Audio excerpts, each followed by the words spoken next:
Have you ever wondered whether dementia is preventable? There are two totally different camps related to whether or not dementia is preventable or whether or not dementia is absolutely irreversible. In today's myth-busting episode 125, we're going to unpack how to keep your brain healthy as a dementia caregiver in 4 basic, easy steps.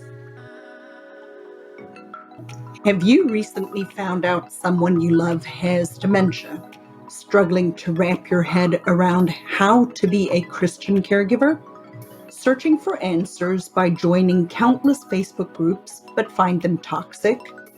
Learning how to cope with dementia feels difficult, but learning a Christian caregiving worldview can be easy. Hey, brother and sister in Christ, I'm Lizette, occupational therapist, pastor's wife turned dementia coach, and a daughter of dementia. In this podcast, you will learn the truth that the way to make dementia care easy is your faith. Knowing that a loving God has decreed this hard providence in your life makes all the difference. Here you will gain skills. You will be challenged by what God says in His Word about caregiving, and you will learn exactly what dementia is and is not. Find clarity and certainty from God's Word so you have perseverance for this journey. Use science-backed solutions and biblical principles to redeem your time. Praying this blesses you as we dive into dementia from a Christian perspective. Let's glorify God despite dementia. Hey, Christian caregiver, it's Lizette, your dementia mentor, and you are listening to Dementia Caregiving for Families. It's the show where I teach Bible-believing Christians how to navigate Alzheimer's and dementia care by decreasing your stress, planning ahead, and getting back your time despite a dementia diagnosis. In today's episode 125, we are going to talk about how to keep your brain healthy as a dementia caregiver in 4 basic, easy steps. Now, why is this topic so important to me? Because this is a myth-busting episode. The question is dementia preventable? 1 Timothy 4 verses 7 through 9 talks about having nothing to do with irreverent, silly myths. Rather, train yourself for godliness, for while bodily training is of some value, godliness is of value in every way, as it holds promise for the present life and also for the life to come. This saying is trustworthy and deserving of full acceptance. So I call this a myth-busting episode because really there are 2 schools of thought related to, is dementia preventable? The one school of thought is the medical model that says, no, dementia isn't preventable, even though there are more doctors starting to maybe consider it, but up until very recently, there has been a tremendous discourse that says if you get dementia, under all circumstances, it is not preventable. It is going to decline, and the person is going to have all of these things happen with them, that it is an irreversible process. So that's the one school of thought. There is another school of thought that is a lot more measured, a lot more holistic, and recognizes that in certain situations and certain circumstances, it may be preventable. And so I wanted to unpack that a little bit today because one of the biggest things that I really want to stand for is the changing of how we think and do dementia differently, which is one of the reasons my company is called Think Different Dementia, because I want people to think differently and do dementia care differently. But back to the episode today. Yes, some dementias are hereditary. Not all dementia is hereditary, which means that some dementia is um, caused by a physical change in a person's body, whether it's a genetic mutation. Genetics play a very big role in whether or not a person will actually develop dementia that is the hereditary kind. But did you know that almost 40% of dementias are preventable? That is a lot. The problem is that in order to prevent dementia, we have to start now. And some of the changes that are occurring in a person who is living with dementia started 10 to 20 years before their symptoms, which means that when you start to show symptoms of cognitive loss, the time to start is now or yesterday. It's never too late to change some of what you're doing, but the earlier we start, the better it is. So if you're a Gen X daughter or son of a person living with dementia, then the time to start is now. If you're a grandchild of a person who has dementia, then the time is to start now. And so lifestyle plays a significant role in whether or not we can keep our brain healthy as a dementia caregiver. So in today's episode, we're going to look at it under 4 mistakes, 4 big mistakes that people tend to make in believing or not believing that dementia is preventable. So here's the myth busting part. The first big mistake that we make is ignoring the magic of moving. And so we need to move for success. We were created to move. We were not created to sit. We were not created to be sedentary. When we were living in significantly different times, people walked, people exercised, people rode bicycles. Certain parts of the world still do a lot of that. Here in the United States, people are significantly more sedentary. I'm definitely noticing that in my own life since I have transitioned out of working for a employer. A lot of the work I do now is a lot more sedentary and sitting, and I really need to work on moving more. So ignoring the magic of movement. The reason I say that it is magic is because moving has so many positive benefits to it. There are 4 different types of exercises that have been shown in the research to be effective in helping a person's brain stay healthy. The first one is aerobic movement, or things like cycling or running or a rowing machine or anything that gets your heart rate up. And so the book, The End of Alzheimer's, speaks significantly to exercise, physical exercise, as being a wonderful way to stave off dementia. And they have found that 30 minutes of physical exercise per day is enough to help your brain stay healthy. So 30 minutes, 150 minutes a week, so that's 30 minutes 5 days a week, will help to decrease your risk for developing dementia and keeping your own brain healthy. So that's the first one, aerobic exercise. The second one is resistance training. That is actual weight training. As we get older, we think about weight training in light of, the gym rats who are all going and picking up the bodybuilding type of weight training. But weight training as an older adult and as a person who is wanting to prevent dementia is actually been shown to be significantly beneficial.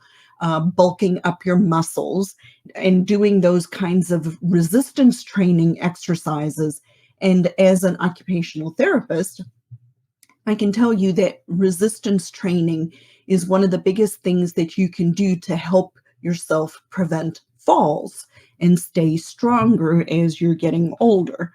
The third type of exercise that has proven research behind it that shows benefit for a person's brain to keep your brain healthy is balance and flexibility exercises, things like Tai Chi and yoga. And there is so much research out there on both Tai Chi and yoga as a benefit for brain health.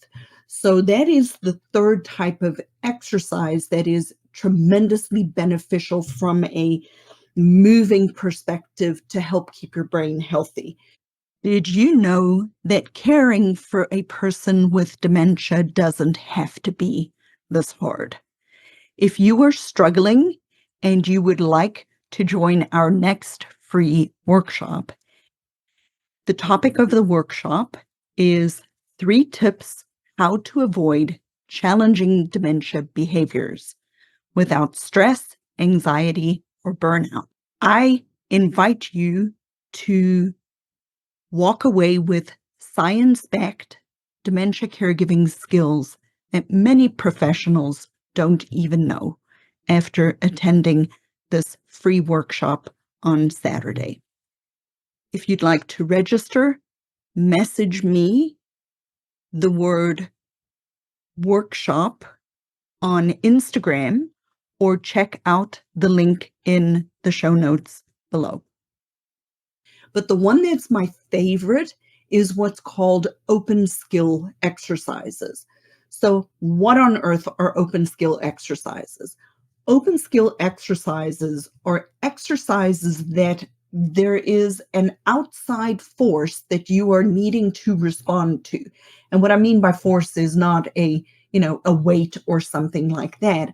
I mean that you have to use more than just your muscles in doing the exercise. There's a sense of not uncontrol, but a sense of spontaneity or response to another stimulus. So what kind of activities would fall underneath that? Think about dancing. So dancing where you have to work with the music and a partner, and you have to adjust and move yourself constantly and be thinking while you're exercising. That is an open skill exercise. Other open skill exercises could be things like skiing, where you have to really be able to navigate the terrain. You have to be watching for other people coming into your line of direction where you're going, or playing tennis, where you have to respond to a ball going in a different direction. Those are all types of exercise that are open skill, and they're extremely beneficial for brain health. So that's the first mistake that we tend to make, is not moving enough. So the takeaway from that is exercise. But like anything, if you haven't exercised for a while, if you feel that you have some medical comorbidities that need to be checked out, check with your physician about how to go about starting an exercise routine. But for most people, starting gentle exercises is not contraindicated. I'm not talking about you if you've just had a heart attack or anything like that. Please use common sense. But what I am talking about is go for a walk, start to move, start to implement some of these strategies in order to help keep your brain healthy as a dementia caregiver. The second big mistake that we frequently make when we are trying to keep our brain healthy is we overlook easy nutritional tweaks. We need to eat for success. And so, yet again, the research is significantly out there that changing lifestyle, and one of those things is your diet, can significantly improve your brain health. So the four big diets that have been shown in the research to truly have some bones to them, some meat to them related to diets. The first one is the MIND diet. So the MIND diet, MIND, stands for the Mediterranean plus DASH diet. So what the Mediterranean and the DASH diet is, they're two diets combined that has shown significant promise for helping decrease cognitive decline or increase a person's brain health. And the types of food that are included in the MIND diet include green leafy vegetables, berries, nuts, and things like olive oil. So that's one diet. A second diet that has shown significant promise related to brain health is the Mediterranean diet. So a Mediterranean diet is rich in fruit and veggies, whole healthy grains, healthy fats, and really work on controlling a person's blood sugar. And as an aside, one of the things that truly has been shown in a lot of the medical research related to a dementia process is there's a strong correlation between blood sugar and diabetes and certain types of dementia. So anything we can do to control our blood sugar will help to protect our brain. The third diet that has shown tremendous potential related to cognitive health is a ketogenic diet. The End of Alzheimer's book by Dr. Dale Bredesen talks about the keto flex diet, which is a little bit different than just a straight up ketogenic diet. But a keto diet is typically high in fat, moderate in protein, and low in carbohydrates. What the keto flex diet includes is intermittent fasting. But what both of these diets do, both of these keto type diets do, is they control blood sugar. So it is coming back to the previous point, the Mediterranean diet. All these diets are bringing people's blood sugar down, which helps people to remain healthy.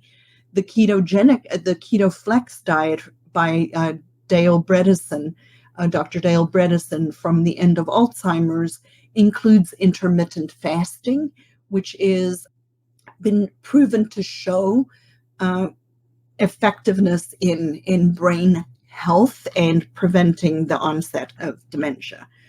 Then the fourth diet that has research attached to it from a brain health perspective is the DASH diet. So at the beginning, we talked about the MIND, which is the Mediterranean plus the DASH diet. The DASH diet stands for the Dietary Approach to Stop Hypertension. And that diet is very interesting to me because there was a research study done in Finland. Several years ago, I did a 2-hour presentation on how to prevent dementia for physical therapists, occupational therapists, and speech therapists. And so I really researched it at that time, and I read through the End of Alzheimer's and all sorts of other books on preventing cognitive loss and preventing cognitive decline.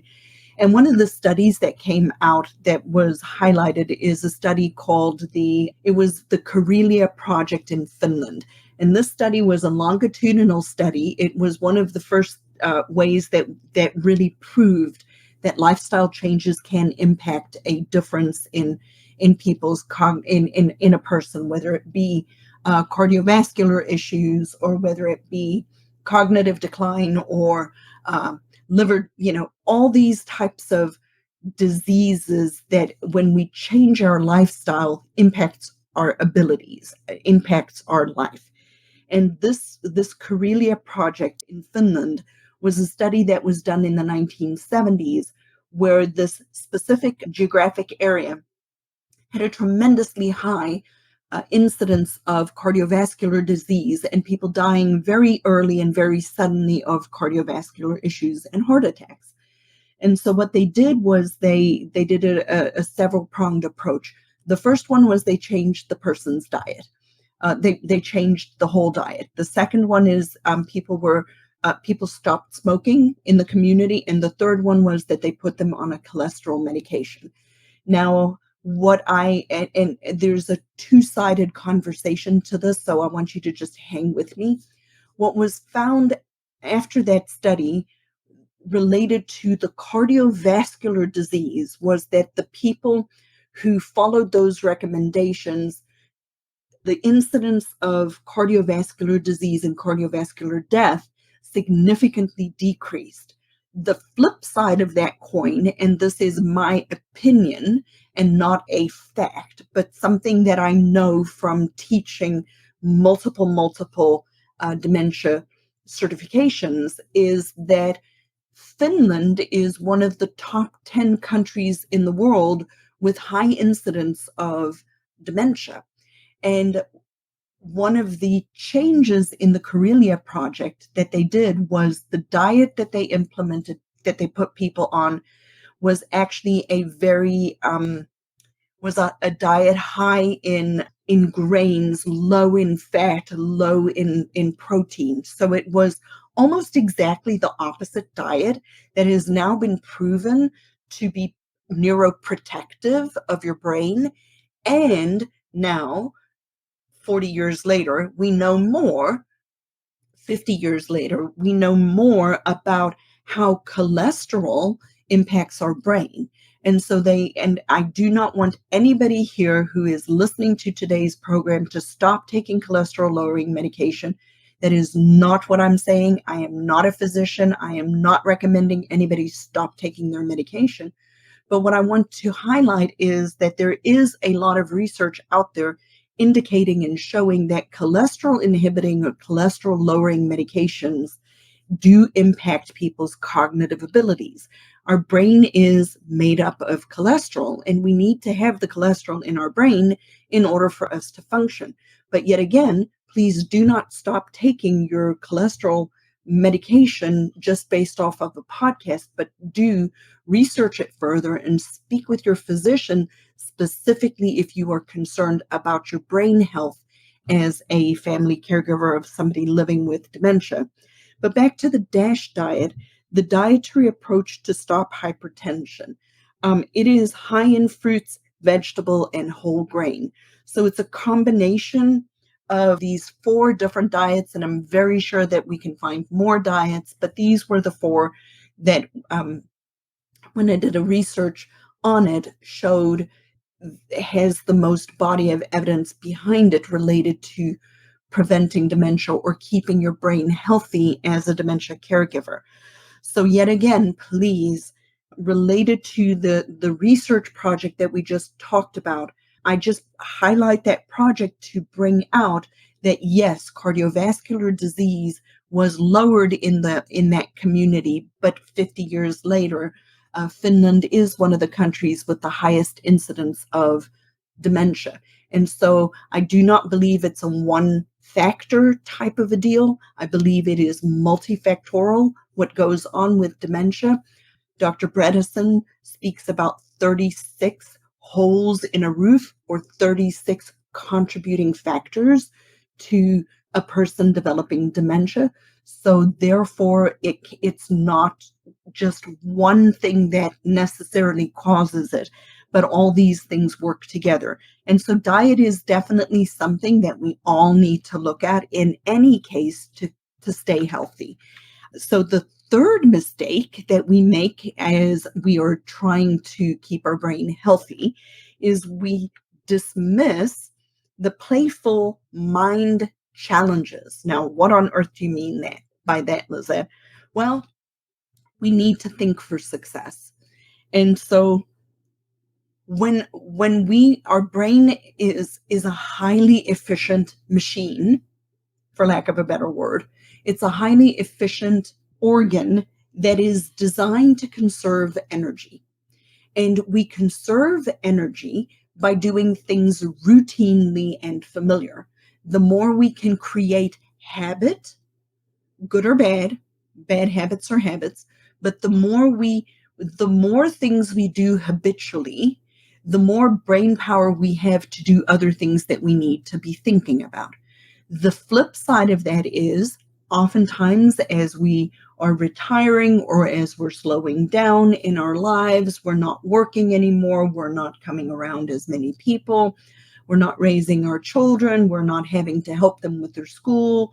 Those things that we would naturally be using our brain for, we stop and we just start to do very automatic and routine kinds of activities. So we do need to think for success. We literally need to think to keep our brain healthy. So don't dismiss some very easy strategies like daily brain training activities. And if you're a words person, you want to do math. If you're a math person, you want to do words. We want to do a variety of brain training games, and there are lots of different resources out there related to computer-based training, exercises. There are cognitive apps that you can download on your phone and do some brain games to actually think, because we have to our brain is very used to taking a very well-worn path, and our job when we're learning what happens when we're learning something is we have to take a different path. So as long as we're doing things that are routine, we're taking the same well-worn path. We need to do things that are not routine to actually engage our brain. What's another thing that you can do to think for success is learn something new. Learn a new language. We have Duolingo on our phones. Now we have all of these different types of apps related to learning something new. Think about picking up an instrument and learning to play a musical instrument, or going and combining learning how to dance with the physical mobility and the moving. So learn something new so that you can think for success. The third one is don't stop socializing. Socialize through activities, socialize through games. Here in Greenville, where I live, South Carolina, we have a very active senior center. I love going there. I speak a lot at the senior action about brain and brain health. And one of the reasons I love going there is because they have so many activities for seniors. They have art activities, they have language activities, they have computer training activities, they have dance, they have a gym, they have everything you need to keep your brain healthy right there at the fingertips of the people. But better than that, they have the socialization aspect of it too. They do murder mysteries and all sorts of fun things for older adults to stay engaged.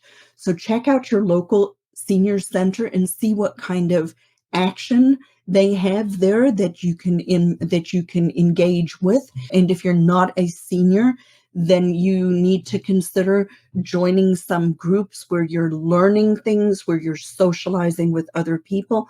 One of the biggest challenges as a family caregiver is oftentimes we become isolated, and that is very detrimental to our own health and our own brain.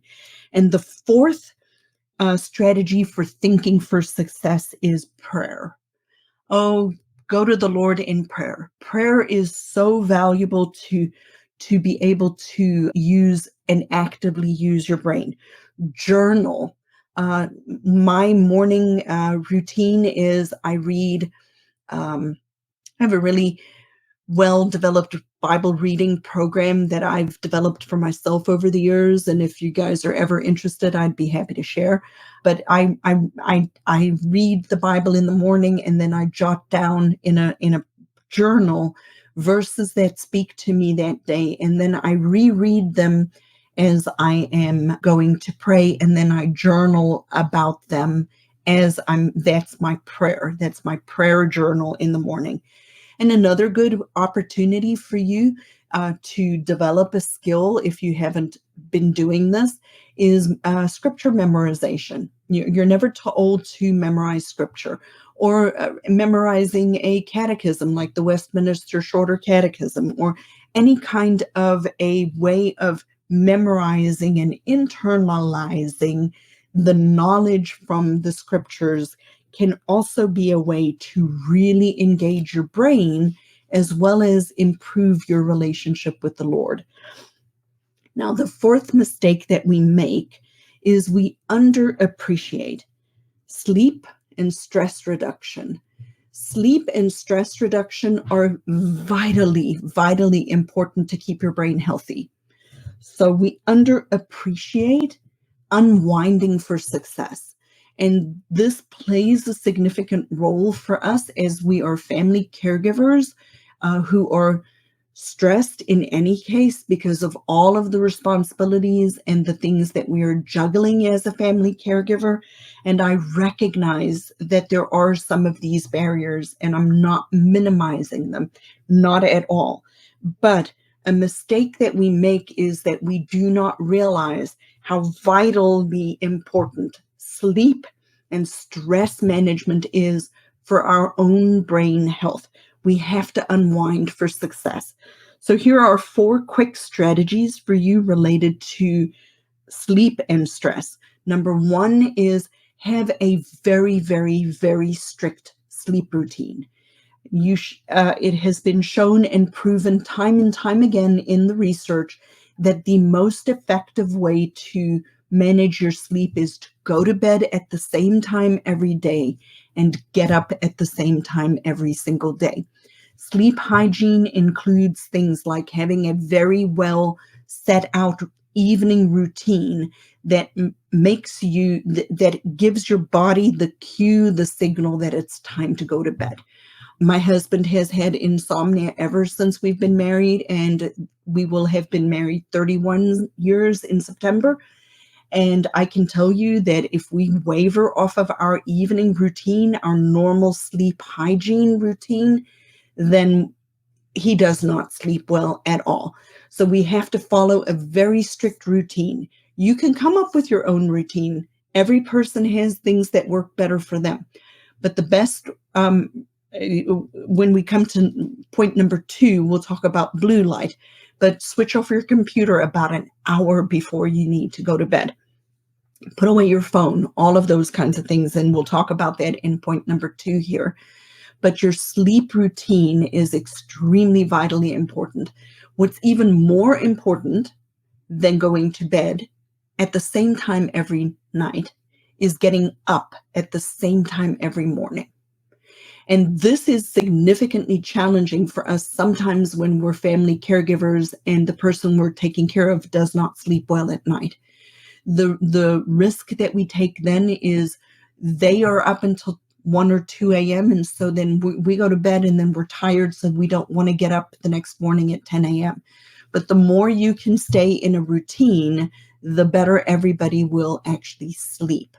And this is one of my, I'm not a significant proponent for a skilled nursing facility or an assisted living facility or a memory care, but I do recognize that one of the benefits of a memory care or a skilled nursing facility or an assisted living facility is that people who live there are in a very strict routine because of the routine of the facility. They can't sleep until 4 o'clock in the afternoon and then get up and stay up until 2 o'clock in the morning. People are gotten up every single day at around the same time.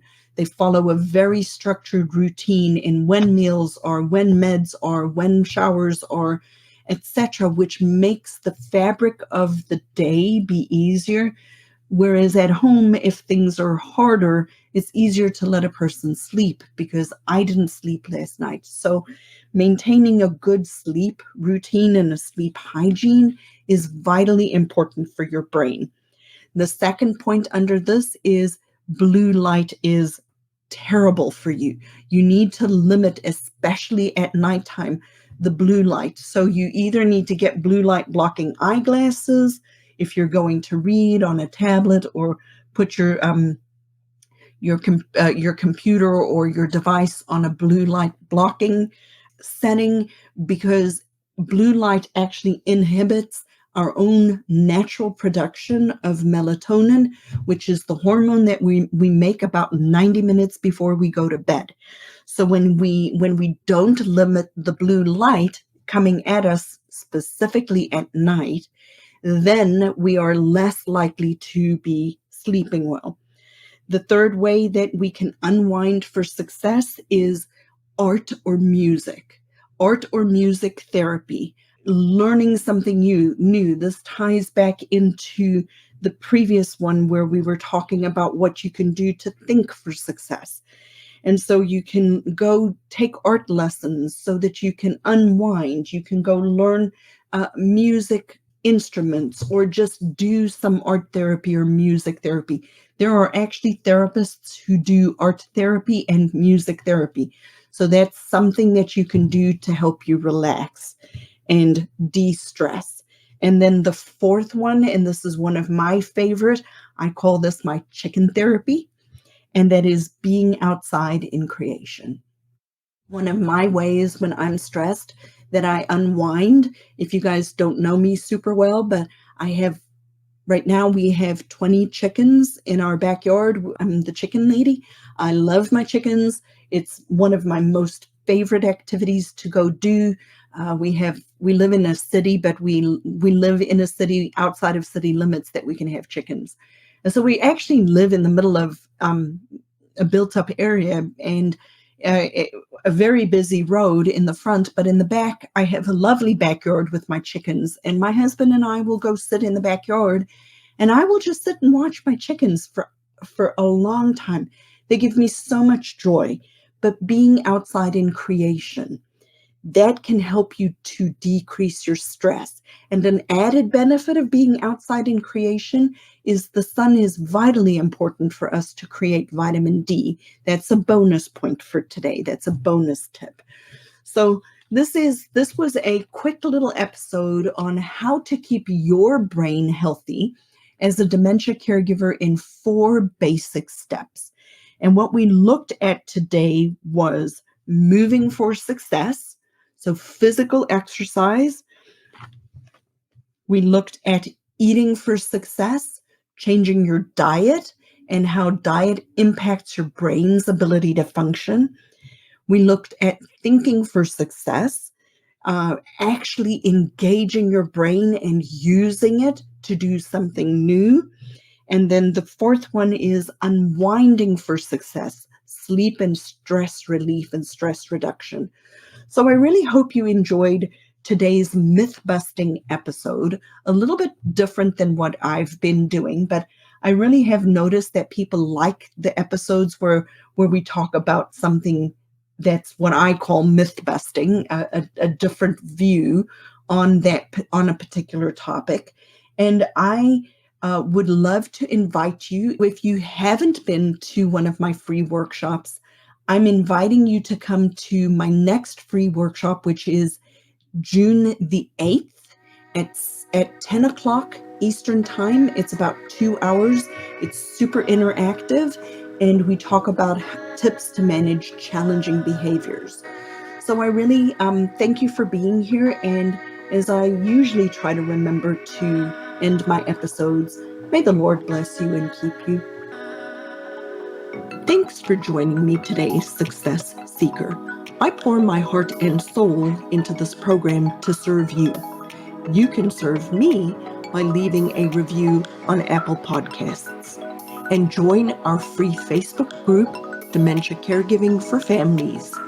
It's a positive and proactive space to navigate dementia caregiving together. Get practical tools and find support, but without the verbal vomit. Be a part of our community where we seek to find peace of mind and ease despite the dementia diagnosis. So join today, and see you next time as our flight takes off.